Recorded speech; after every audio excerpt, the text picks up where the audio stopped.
ایک زمانے کی بات ہے، گاؤں کے کنارے پر ایک بڑا زمیندار رہتا تھا جس کے پاس کھیت، باغات اور مویشیوں کی لمبی قطاریں تھیں۔ گاؤں والے اسے بڑے ادب و احترام سے مالک کہہ کر پکارتے تھے، کیونکہ اس کی زمینوں سے ہی ان کی روزی روٹی چلتی تھی۔ زمیندار اگرچہ امیر تھا مگر دل کا برا نہیں تھا، بس کبھی کبھی غرور اور اپنی طاقت کا احساس اسے کچھ سخت بنا دیتا۔ اس کے پاس ایک بیل گاڑی تھی جو پورے گاؤں میں مشہور تھی۔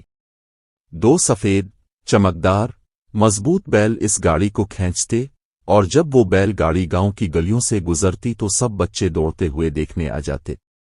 بیل گاڑی کی چھت کھجور کے پتوں اور بانس سے بنی تھی، اور اس کے پہیے اتنے بڑے تھے کہ چلتے چلتے زمین ہلتی محسوس ہوتی۔ زمیندار اکثر اپنے بیٹے کے ساتھ اس بیل گاڑی پر بیٹھ کر کھیتوں کا چکر لگاتا، مزدوروں کو حکم دیتا اور اپنے کاموں کی نگرانی کرتا۔ اس کا بیٹا چھوٹا مگر ذہین تھا۔ وہ اکثر کہتا، ابوا، یہ بیل گاڑی صرف ہمارے کام کی نہیں، گاؤں والوں کے بھی بہت کام آ سکتی ہے۔ کاش آپ اجازت دیں کہ کبھی کوئی غریب بھی اسے استعمال کرے، مگر زمیندار اپنی بڑی بڑی مونچھوں کو تاؤ دے کر کہتا، بیٹا، یہ بیل گاڑی ہماری شان ہے، سب کو دینے لگوں تو ہماری عزت کہاں رہے گی؟ بیٹے کے دل میں یہ بات ہمیشہ کانٹے کی طرح چبھتی، مگر وہ خاموش رہتا۔ ایک دن کی بات ہے، گاؤں میں ایک مسافر آیا۔ وہ بہت تھکا ہوا، گرد و غبار میں لتھڑا ہوا، بھوکا پیاسا اور پریشان۔ وہ گاؤں کے لوگوں سے پوچھنے لگا، بھائیو، مجھے شہر جانا ہے، کیا کوئی سواری مل سکتی ہے؟ گاؤں والے حیران تھے، کیونکہ اس دور میں گاڑیاں کم اور بیل گاڑیاں ہی اصل سواری تھیں۔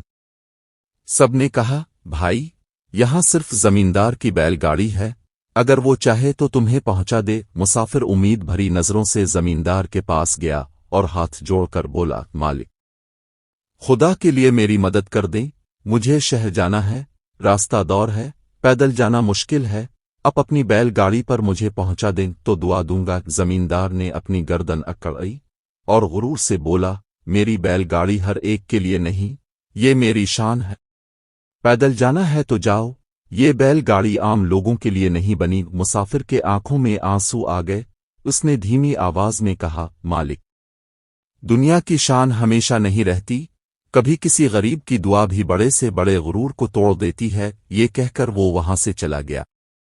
بیٹے نے یہ سب سنا تو اس کے دل میں آگ بھڑک اٹھی۔ اس نے سوچا، ابا نے اچھا نہیں کیا۔ اسی رات کچھ عجیب ہوا۔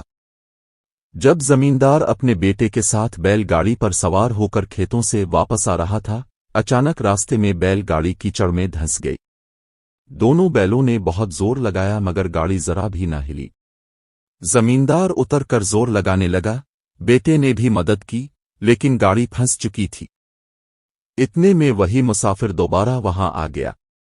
اس نے کہا، مالک، لگتا ہے اب کی گاڑی مشکل میں ہے، کیا میں مدد کروں؟ زمیندار نے شرماتے ہوئے کہا، ہاں، اگر تم مدد کر دو تو بڑی مہربانی ہوگی۔ مسافر نے دو چار موٹے پتھر اور لکڑیاں ڈھونڈیں، بیلوں کے آگے ڈالیں اور پوری طاقت لگا کر گاڑی کو کیچڑ سے باہر نکالا۔ زمیندار حیران رہ گیا۔